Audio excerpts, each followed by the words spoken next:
Okay, so sorry to time.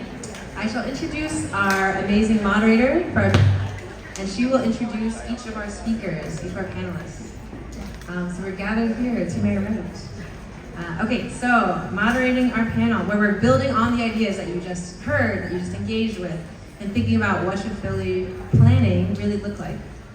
So to kick us off, our moderator for the panel is Allison Lau, who is co-chair of the Save Chinatown Coalition's Technical Planning Committee.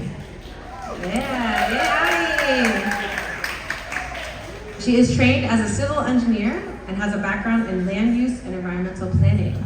She received her master's degree in city planning from the Weitzman School of Design at the University of Pennsylvania in 2022. So Ali, I will pass it to you. Okay.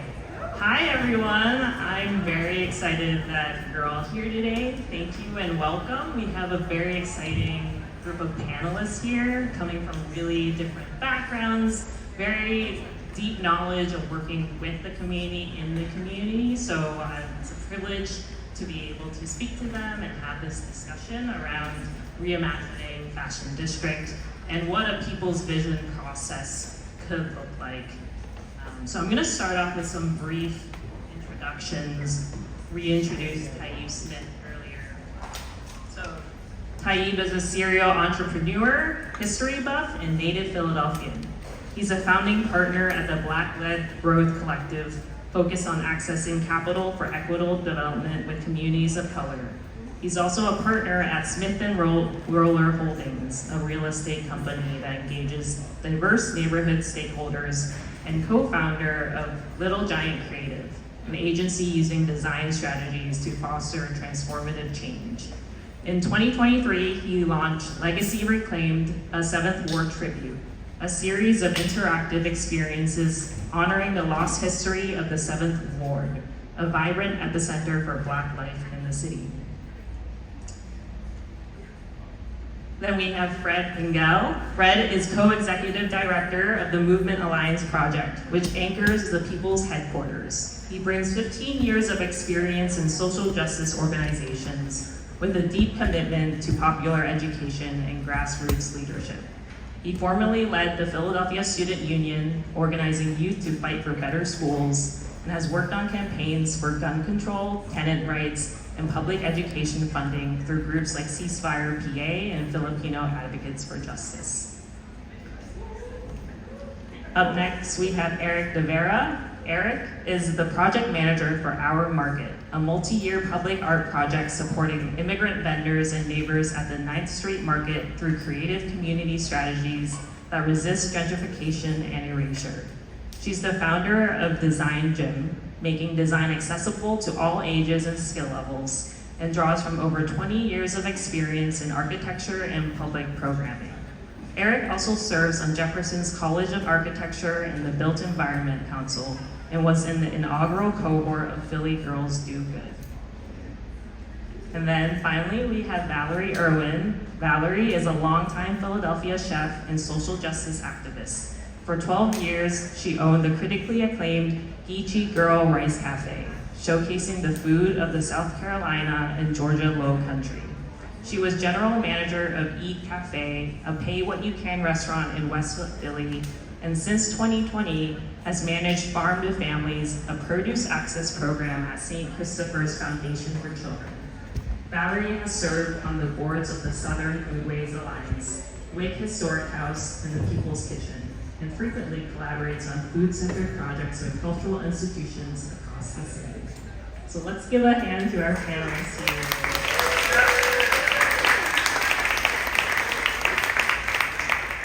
So I'm going to begin with a question to sort of ground us personally, and also as a icebreaker. So could each of you share a bit about your work around community-led development or community engagement?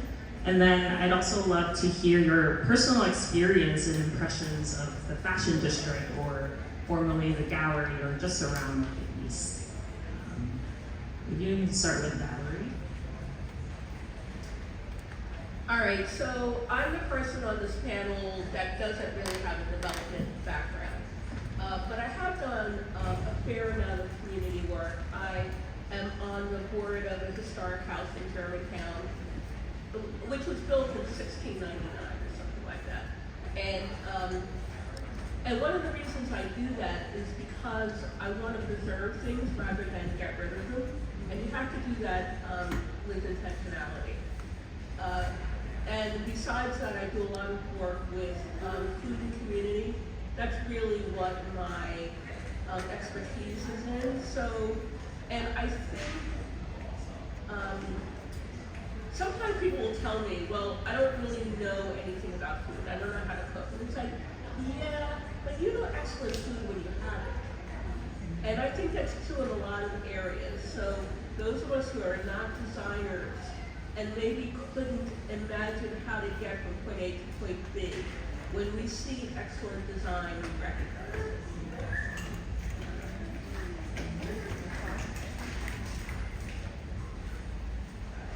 Good evening. I'm here on behalf of the Art Market Project, and part of me pursuing this project with the artist Michelle Angelo Ortiz was because I wanted to see an activist in action. What does that mean, especially on the aspect of really grounding the work in the neighborhood? This multi-year project was born in 2019 before the pandemic and kind of grew from there and started from dinners and conversations Michelle was having.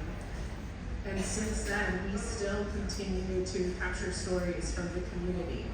And when working with immigrant and migrant vendors, business owners, and neighbors, one of the things that's most important to them and valued to them is time. So to even insert ourselves, to pull stories out from them, to see what their needs are, it's really, it's tough work to know that their priorities are different from what you are trying to do to help support and elevate a community. And we've done it through story circles. We do that every Saturday when we're out with our story card. We've done tours because of that, because at the end of the day, the whole point is also how to change the narrative. And as you heard, we describe it as the 9th Street Market. Historically, it's the 9th Street Herb Market. But most people look at me funny and then I say, it's like, okay, it's the Italian market. Oh, I know what you're talking about. But that's the whole point, right? Is to be able to say, and it coexists. Those things coexist. And there are some physical things that you can see and tell that may separate north from south of Washington Avenue. And so for those who are in design, we understand those kind of spatial pieces that begin to break those things apart. And this project's hopefully to be that connector. And for me, the gallery, there's quite a slew from my children having gone through childcare at the Chinese Learning Center. I worked around here and was commuting through the gallery. At one point, one of the architecture firms I worked for, I saw the pencil sketches of the gallery on the wall. And so I remember my now 11-year-old walking through Reading Tomorrow Market and kind of sharing it. It's like, this is historic, right? And we get to do this every day and walk through this. And so, when you see it in movies and such, like, no, kind of, that's just our usual normal day, right? And so, knowing the scale that I work in on the 9th Street Market and here, they may vary, but there are definitely some commonalities that they share.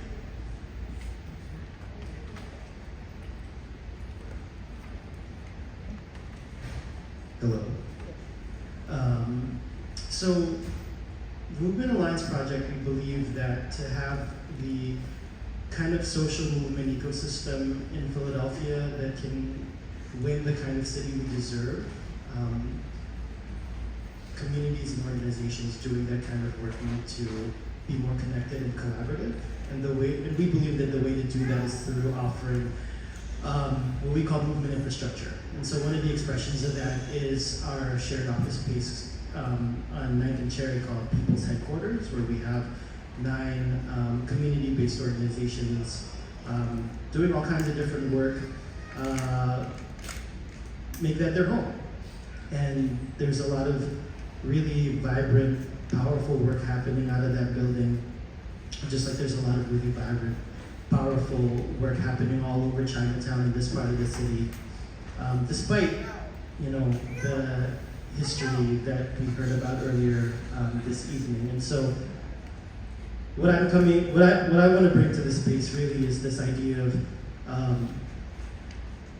how do we create a home for the institutions that support our communities and for our people.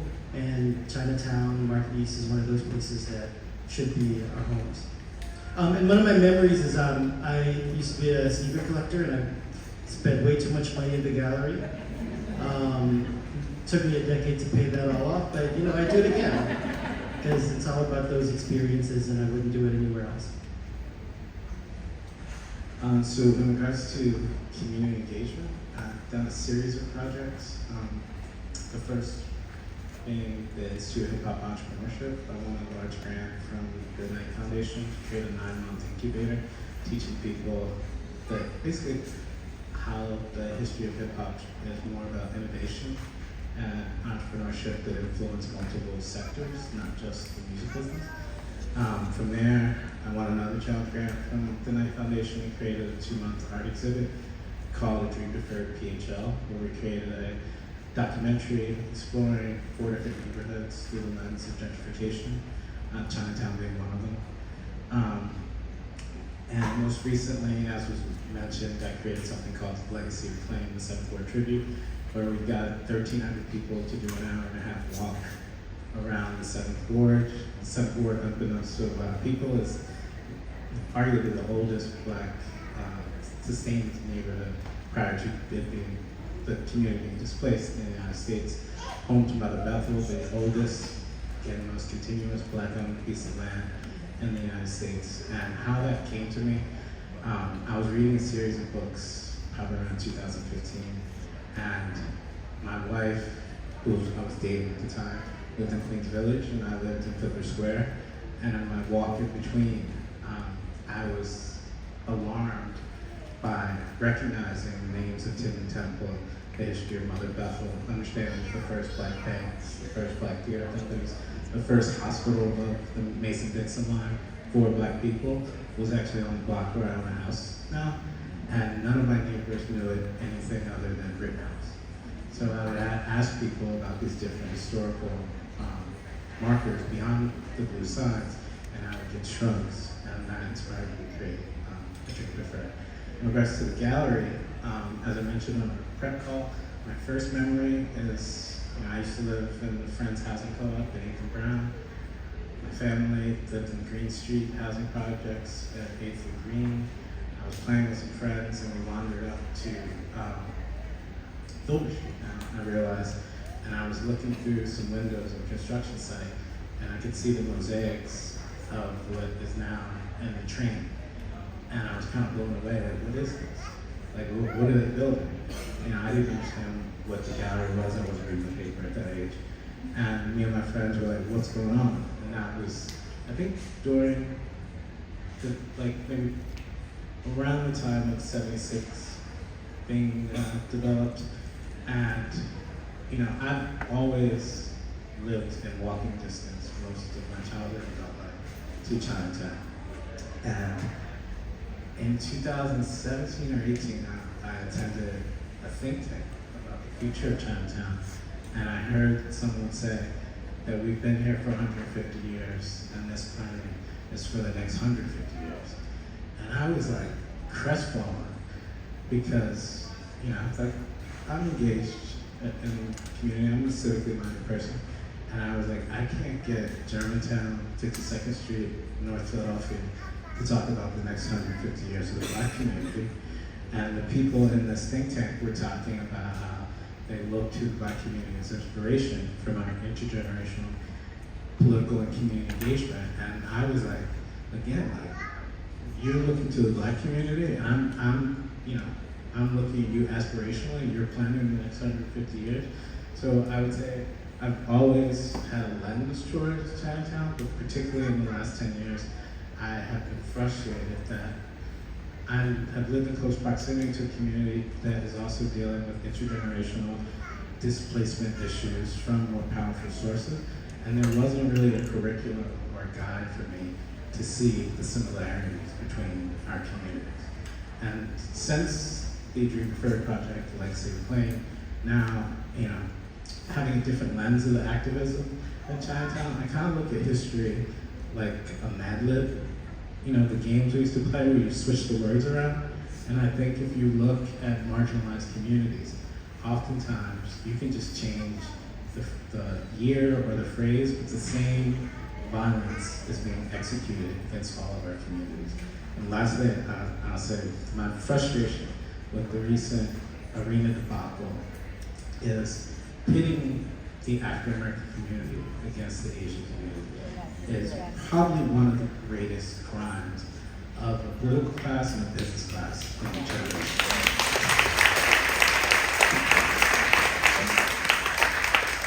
Really great points. Thank you so much for sharing your insights and your personal motivations to the work you do. I think it's really inspiring. I sort of kind of want to go into the nitty-gritty of how we can carry some lessons forward. And so I wanted to direct this question to Eric and Valerie.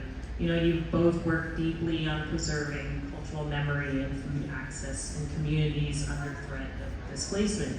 So from your perspectives and from your work, what lessons from past successful small business projects should we carry forward? And how do we avoid falling into the same pitfalls of exploitation and speculative development, aligning to corporate interests, as Heidi had kind of alluded to earlier? Okay, that's a big question. I will say I forgot to talk about my memories of the gallery, so I'm old enough to remember it before it was a gallery. I remember it as just being stores or businesses on Market Street, and before the commuter tunnel was built. And I remember when they were going to build the commuter tunnel, which was built to connect two separate railways. And I'm thinking, that's a ridiculous idea. And then it was built, it's like, I was wrong. This is actually pretty good. It really did tie Center City together. Now, I was kind of too old to use the gallery. I mean, I'm not interested in malls. I've never been interested in malls. So, unfortunately, I think in Philadelphia, we have more examples of stalled or failed projects than we do have of really successful ones. But there are some that I think shine through. And if you're old enough, you can remember the Reading Terminal Market being moribund and on the verge of extinction. And that was something that was brought back through a combination of public-private partnership and civic engagement and small business. And and I think that the Reading Terminal Market is a really good example of a place where you can go and see local vendors and also see a real cross-section of Philadelphians who frequent that space on a regular basis. Other places, like I think about when in the 80s, I had a friend who's a restaurateur. We were both working as cooks. He says, I'm gonna open a restaurant in Manio. I'm like, Manio? That place with the trolley and the fire station? He says, yeah. The city's gonna put a lot of money in Manio. That can't possibly be true. Because really, you could have rolled a bowling ball down Main Street, Manio. There was nothing there. But, we can see that there was a lot of investment by the city. And a whole lot of it was just hype, saying this is the next great place. And because they said it so consistently, it became the next great place. The other place I'd say has been really successful is East Pasco. And I remember going there, Frank Chico had, who was a council person, had invited all business people come look at these spaces. I had a friend who was trying to open a business, and it was the same kind of thing. There was nothing there at the time, but what was there was a commitment from one of the legislators, a really robust community organization, and and support for the city. The other thing I would say about all of those places is the things that make those places interesting and vital is the fact that they have small independent businesses. Nobody's going to East Passion to look for Benetton, or I don't even know what's around now, H&M. So, you're really going because they are independent businesses with their own personalities and their own energy. So those are things and I don't see why any of those things couldn't be replicated in marketing.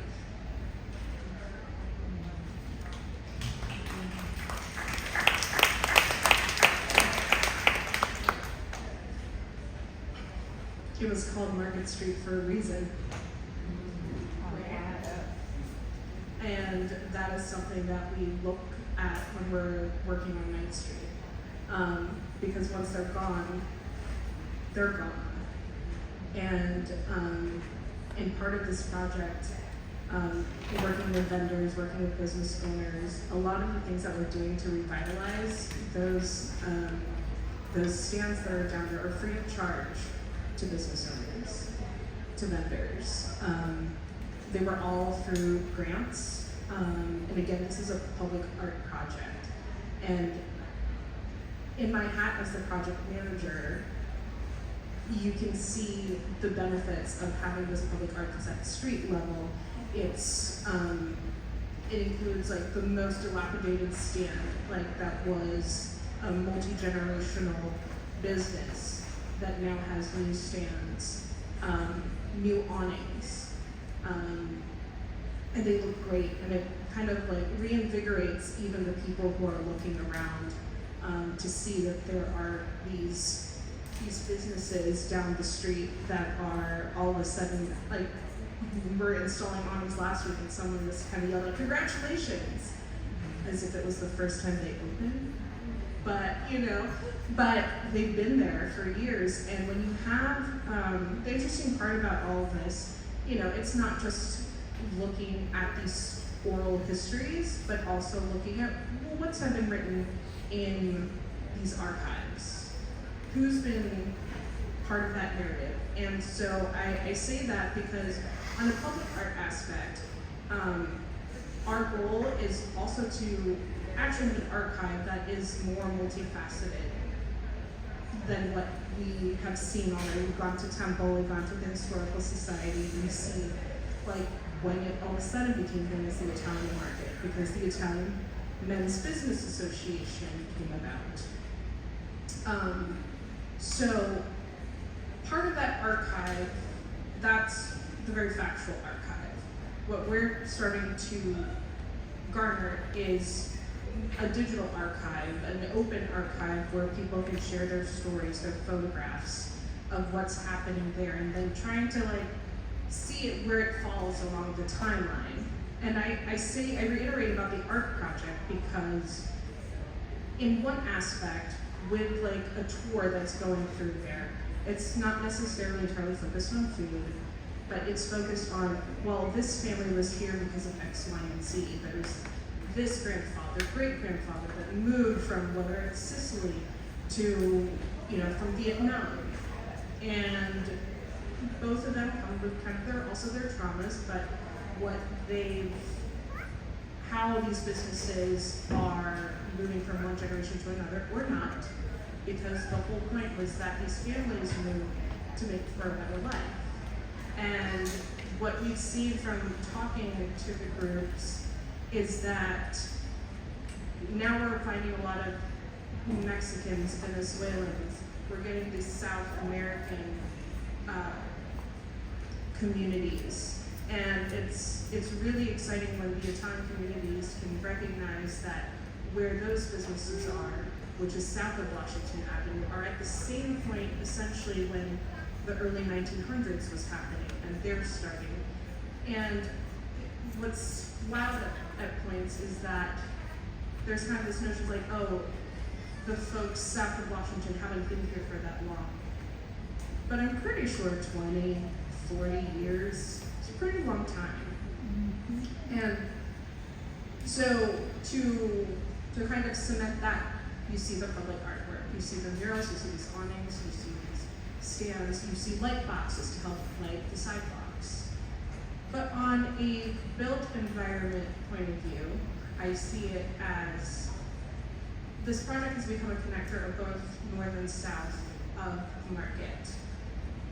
But we can't rely on just like an artist to be the one that's archiving these histories and these stories to keep these business owners in place. But you have to begin thinking about who else is that connector, because the north is the Italian Business Association, the south is the Mexican Business Association. This project has become that bridge, and there are different players that are happening. And I think just moving forward is recognizing that both sides, most stories are actually the same, it's just where their origin was from. And so we found that with the neighbors and with those business owners, when they finally hear the similarities, like, oh, okay, maybe because of this, I'm now going to visit south of Washington Avenue. Because of this, I'm now going to visit north of Washington Avenue. And we've seen slowly like some newer businesses coming because there is connection that the importance of small businesses along the market. But they always have to consider, again, when people are moving into that neighborhood, is understanding what the history really was there. And so I think a lesson learned here is how do you bring those histories still front of mind, even as things continue to evolve or change over time. Thank you both. It's really clear that there's sort of this grassroots importance of community, neighborhood, local neighborhood culture that makes these small businesses successful. And I sort of want to go a bit more into the juicy bits too with Fred and Taib. So you both work directly, you both directly challenge these top-down decision making, and you build new models for ownership and investment. So what are the tools that can actually shift the status quo and put decision making into the hands of the communities of these neighborhood and local groups? And thinking about shifting power also at different points of the process. So you can speak to the visioning, design, or the financing, ownership, the leasing, or the programming part, or the operations and maintenance. So I'd really like to hear your thoughts on that. And then if you have time, sort of what parts of the people's vision feel most powerful to you in shifting the status quo in that way. So I think I can answer that pretty succinct because I'm a founding board member of the Kensington Corridor Trust. And for those of you who don't know, we are one of the nation's only community-controlled land trusts, and we've only been around for 5 years. And we've raised $23 million in those 5 years. Thank you. And you should also be aware that 80% of that investment money has come from outside of Philadelphia, most of it Northern California. All right, so our executive director, Adriana, is a brilliant nonprofit leader, and she has been getting debt at 2% to acquire properties. And if you understand the financing, that's almost like free money at the rate that property is accumulating value. So there's two sides to our board. One is the governance board, where I sit, and we basically mostly focus on fundraising and the governance of the properties. And then there's a community side where you have to live in the community to be on that board. I think we need more models like that, where community has long-term stewardship of land.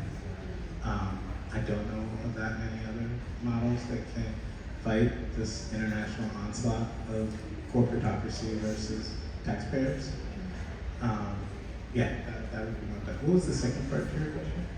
Sort of, what parts of the people's vision have you seen that feel most powerful to you in being able to shift that status quo? Okay, so I'm gonna go around the block to get there. I've heard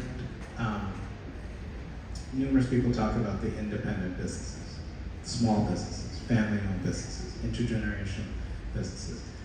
That does not fit into the equation of contemporary development, particularly in center cities or places where there's access to public transportation. For me personally, that is a crime, right? If we go to 30th Street Station right now, whether we go north to Penn Station or south to DC, if we get out, we're going to see the exact same businesses when we get off. It'll be a Salad Works, a Canva, a Lululemon, and we're getting to the point where every place is no place. And when people go, they travel somewhere, you're walking along the same corridor. There might be a couple things different, but it's the exact same experience.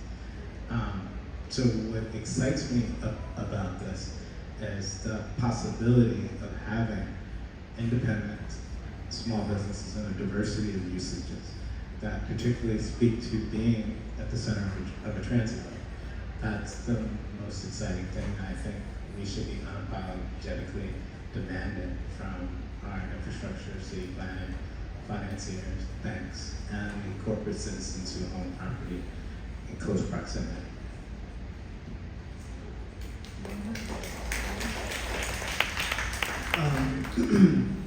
I think there's a couple of things that I just wanted to share. One is that it's actually interesting you brought up 150 years. One of the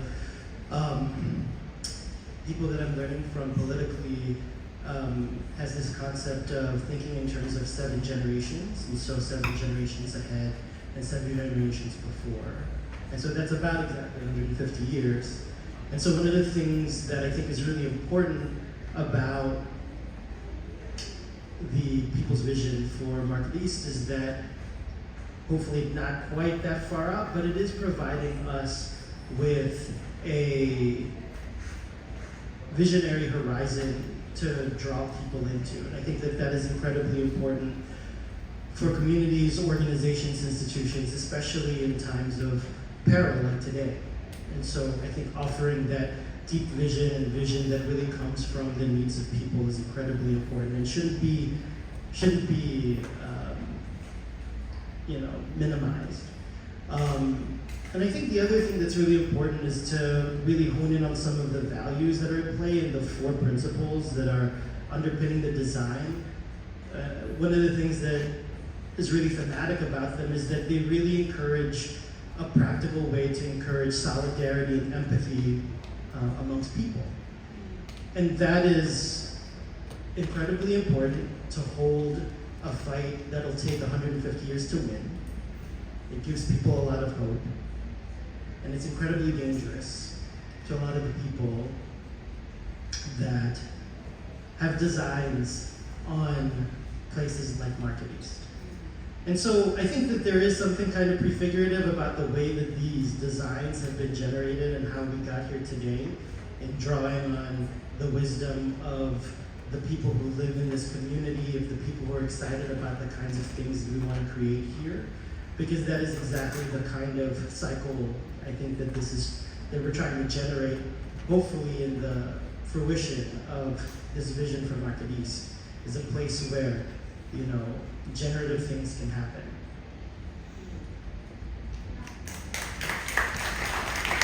Thank you so much. Very, very enlightening. I wanted to close out with one last question for everyone here, and it's about kind of zooming out and basically talking about what we've been kind of discussing here the whole night of, let's imagine a fashion district that serves the city's diverse communities, and not just as consumers, but as co-creators. Can you name one power dynamic or tension we need to name in order to get there? And then also, what would a future that truly reflects the needs, culture, and creativity of Philadelphia look like here? So it can be something big or something really specific. It could be a tension that you've run into in your own work, or one that, you know, you think we're afraid to name out loud. So I'd like to start with Valerie. Oh yeah, thanks a lot. You know, I'm not certain, but if I had to name something, I would go for local government.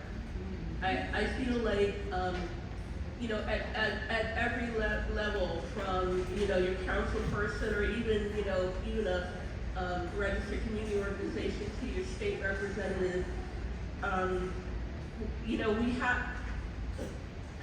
it's hard for us to move forward if they're not with us. And, but they're never gonna be with us unless we demand that. Like, you know, each of us takes the path of least resistance. You know, there's somebody who's out there just like trudging through the snow all the time, but most of us will take the path of least resistance.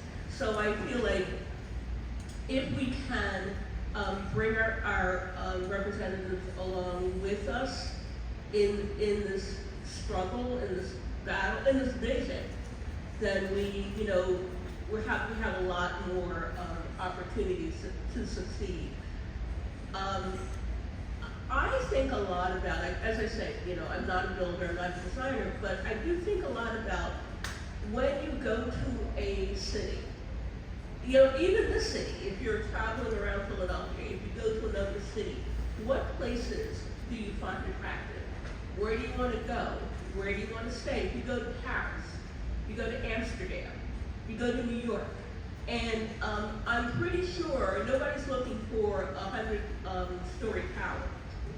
When you come home, you've taken pictures. What do the places look like? And so I would say, rather than just trying to imagine out of whole cloth what a successfully activated space looks like, think about in your own life, what does that space look like? And let's try to get there.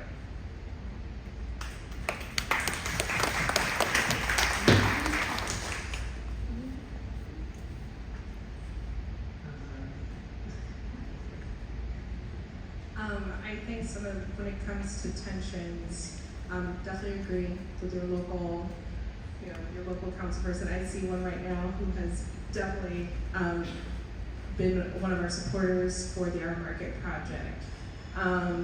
And I think part of the tension to consider is because of the history on 9th Street Market, there's definitely an air of, I want to keep it the way it is, right? Everyone that we've gotten stories from, and we ask them, what do you treasure most? I want to be able to come here 50 years from now. But I think there needs to also be understanding that, you know, it always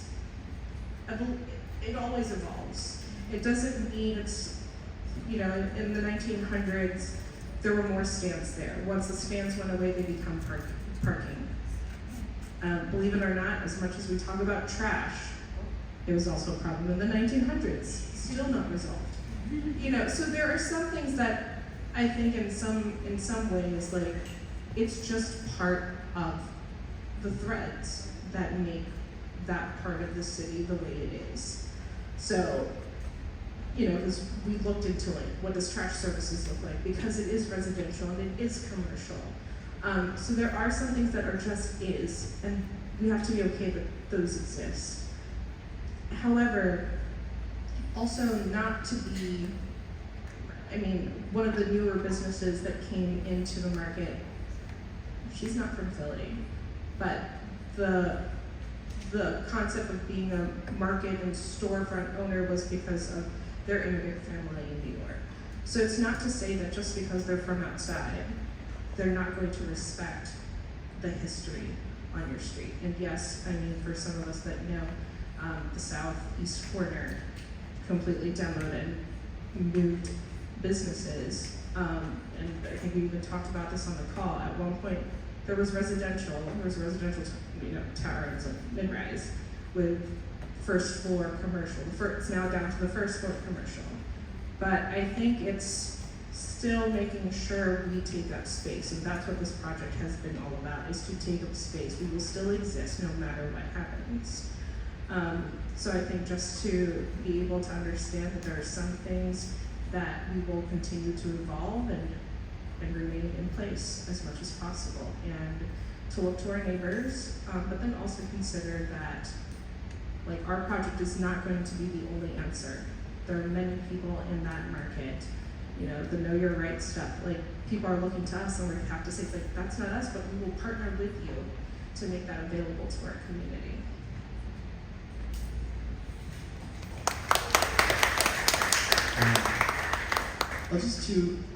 I'll offer two things. One is that I think that this project and this vision is a really interesting opportunity to have us reimagine what productive means. A lot of times we see nonprofits or we see small businesses and we don't think of ourselves as employers, as property owners, as people who bring, you know, quote unquote value to a community in addition to the very deep value that we bring through our work. And so that's one of the things that I wanted to represent coming from PHQ, is that we're the home of a lot of really important power building that's happening in the city, but we also bring a lot of people to the area just as a function of being located here. And all of our organizations, all of our endeavors have that quality, and we need to start leveraging that in the interest of our communities.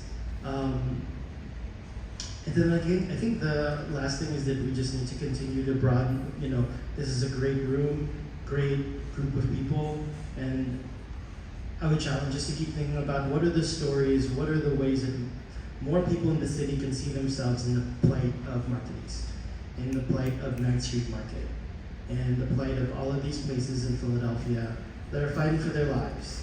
And how do we bring all of our fights together, and how do we apply all of the diversity of skills and experiences in the interest of making the city what we deserve?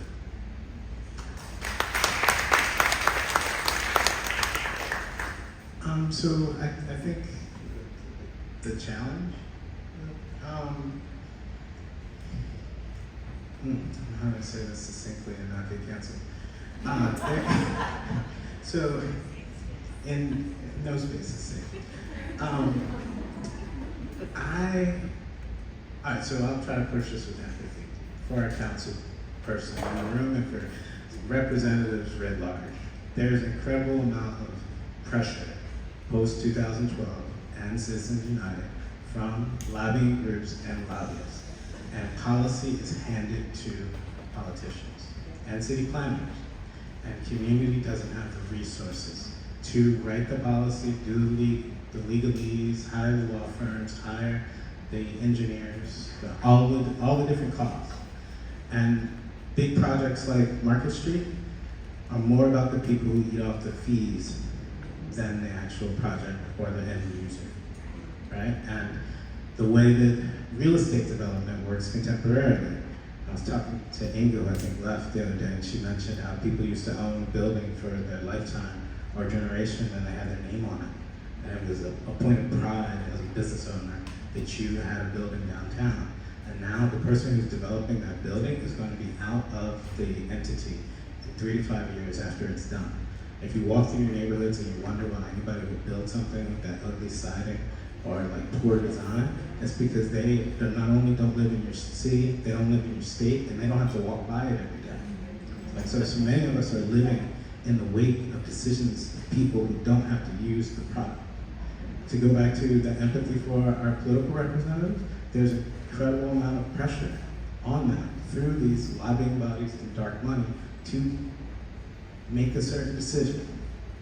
And if we're not honest with ourselves about that, we are continually going to naively believe that, solely protests or solely complaining, or maybe somebody's going to say the right thing in front of you, or they're going to go in a closed door and they're going to make a decision that you won't even know when it hits. So The challenge is how do you deal with that beast? Because it's not just here, it's international, it's influencing development around the world. What was the other part?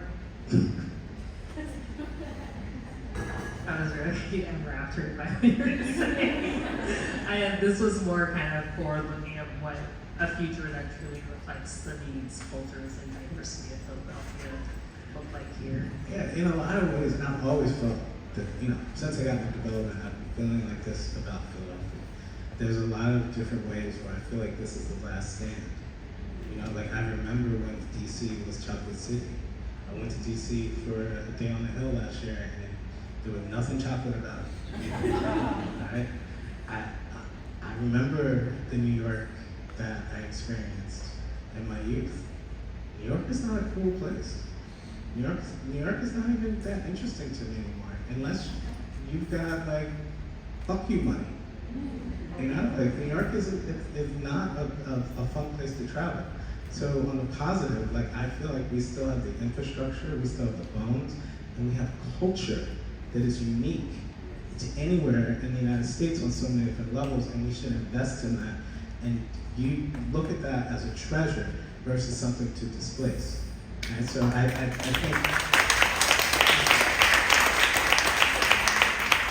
think even in design, like we should be thinking about how to open up Market Street to be a gateway into Chinatown, or thinking Chinatown as an asset that people want to invest in or visit versus something that we're just trying to displace. And most of our, real estate products, city to city, are really trying to displace like the energy that we're looking at in this room. I can tell you, I go to real estate events. It's not like this. You don't even want to sit next to some people. Respectful. Well, thank you so much, and there's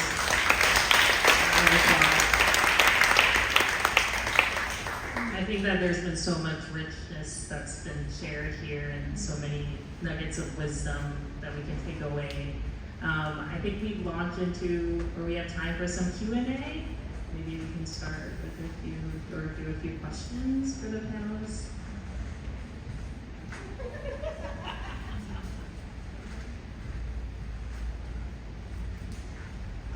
My question is a little complex, I guess. It's riffing a little bit off of what you said earlier about pathologic resistance.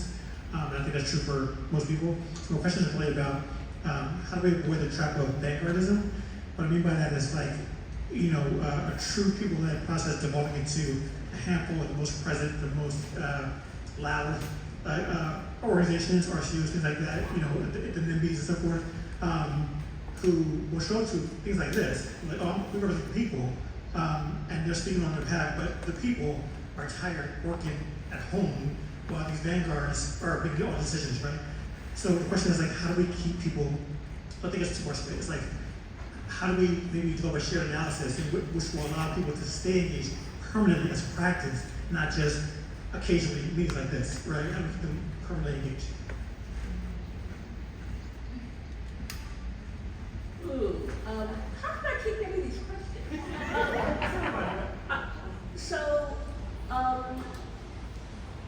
My answer would be something like a relay race. Like you don't expect one person to do every single leg. You have to have somebody in place. Or I used to work with somebody who was a translator for UN, and she said, you can only do simultaneous translation for about 3 minutes at a time, and there's always somebody standing behind you with one of the earphones to take over when you have to step down. And so what I think we need is numbers, so that there's always somebody to take your place. You cannot expect, those of us who are working and raising families and commuting for 3 hours. What's the pandemic did to get rid of that too? But you can't expect people like to show up every day for 3 or 4 or 5 or 10 years. But you can expect somebody to show up.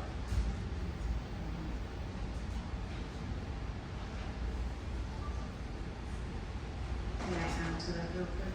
I mean, even for us, we had for our story circles, we had a core group, and part of that was because of the relationships that Michelle has with those neighbors. Michelle was born and bred on Main Street. And so it started really from those relationships, the relational bonds and connections. And something that we try to do is, how can we gather as a community, whether it's over dinner, just to share, this is where the project's at, but then also we have a bigger event, whether that's in October, to just kind of give a more public announcement of what things that are happening with the project. Like last year, we projected our work with the light boxes and any of the revitalized stands, literally projected onto a building right at the piazza. And what we found is that by doing these kind of story card sessions, we have a story card inspired by the old push carts, and just to listen and be able to tap those people again. It's hey, you mentioned this story. We'd love to connect with you even more. And in her process, it's about kind of diving into another interview with them that really kind of does a deep dive. So I think part of it is listening, and also to understand, with our vendors, time is so valuable. So, some of the other things that we do to keep them engaged is in our tours, we don't go to the same people every time to talk to. And also part of that is because of the grants that we've had for this project means also a stipend for these people to come. You don't want to just take.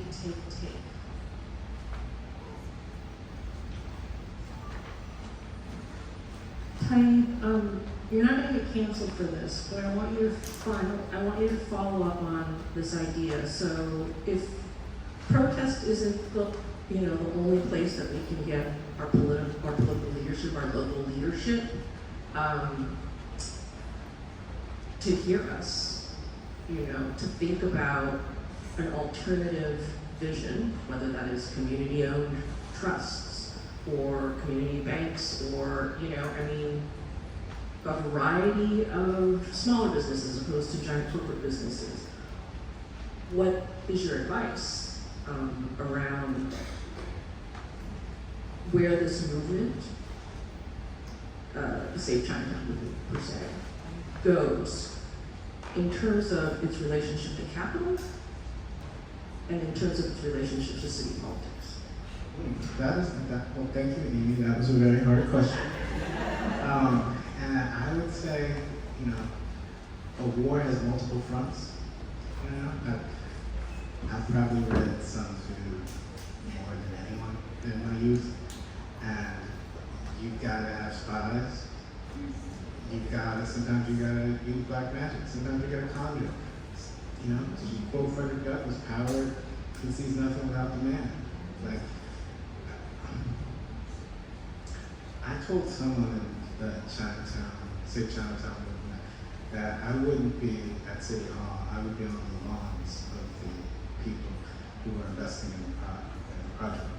I'm a little more aggressive than some people, but I don't think you should be able to get away from it. Your kids should hear about it at the lunch table. You should not be able to go to a private club and give a different message than you did to your constituents. By any means necessary on all fronts, you have to fight a war. And I think, I say this as someone who came from a community of protest, right? I was raised by leftists, and I would look at them funny when I couldn't buy blankets, or they couldn't, fund something. So that's how I became an entrepreneur. I'm always gonna ask, who's paying for this, right? So I think, that's building a relationship with philanthropy, that's a building relationship with banks. Even if it's to say that we're not just in Chinatown, we own businesses in every zip code. This could affect your deposits. You've got to be very strategic, and you have to fight the war on all fronts. And I'd say, empathetically, a lot of people I'm in community with think that it can only happen in protests, but contemporary protest is not what protest was in previous generations. So one thing that I'll also share, so the person that I shared the 7 generations from is Norma Wong. I encourage people to check her out. But one of the things that she offered recently is that something really transformative to offer people in struggle is to do something concrete. And I think that the place for protest and for strategic base building, organizing, campaign work is very well established. But what the Vision for Market East is offering us is that it's offering us something very concrete to offer to people, to draw them in and to show them what success can look like. And I don't think that that has to be as big as taking over a mall, but I think offering people something very concrete and very quickly could be very, very potent. I think we have time for one more question. Hi, good evening. My name is Asantua Nkrumah Toure. I would just like to ask, when we talk about housing and affordable housing, whose definition of affordable housing are we using? Because I'm hoping it's our definition as organizers and not the developer's definition of affordable. It's two very different things. And when we talk about, this vision and housing, that must include SEPTA and public transportation, because to have quote unquote affordable housing without access to public transportation to get to and from whatever job you have, that's gonna be lacking. So I hope we would keep that in mind as well. But as we come up with our narratives and our materials, we need to define affordable housing and make sure that's very, very clear what we mean by that.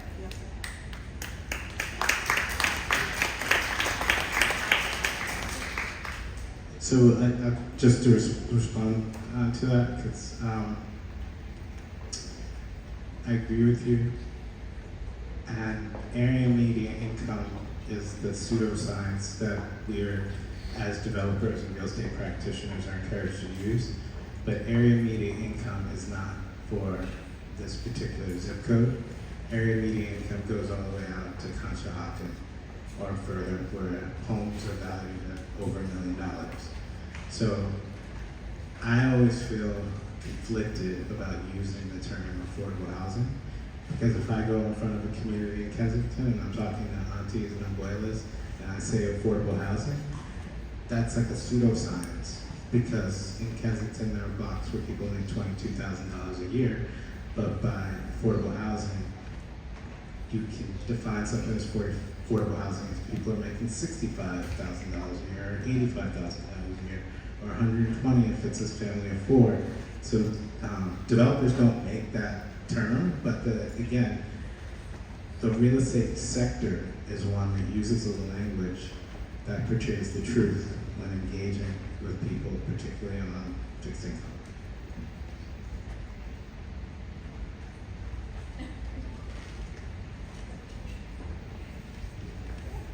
Whoa, okay. I can tell you are all really smart because those are really tough questions that our panelists on the spot for. Thank you so much.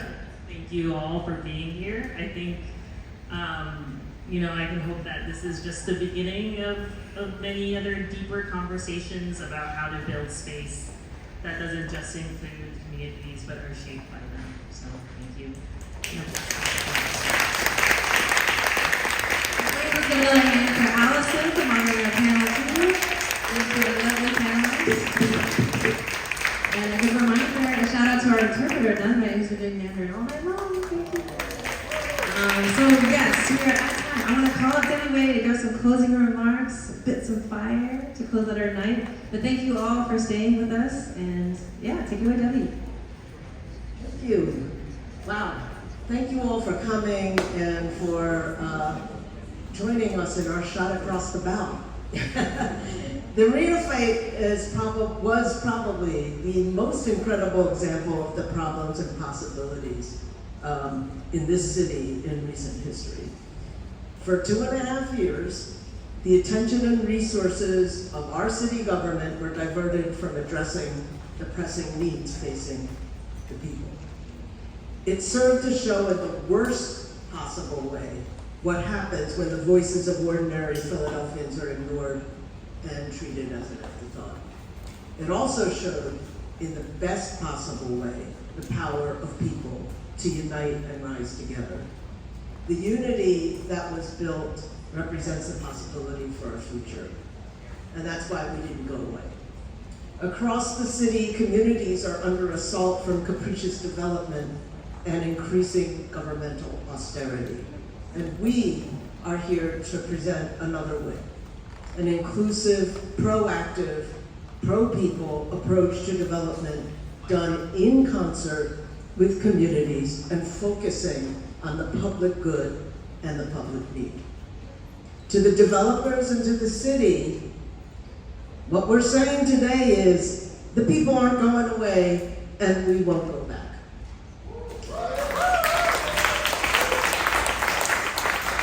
We're united in opposing disrespectful and irresponsible development. We say, build with us, not over us.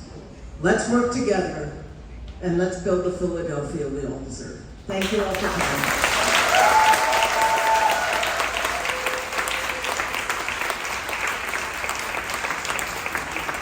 Thank you, everyone. Please visit our vendors, take some food. You don't have to go home, but we will come. Oh yes, check out our website and some materials. No relocation on that word. Thank you, everyone.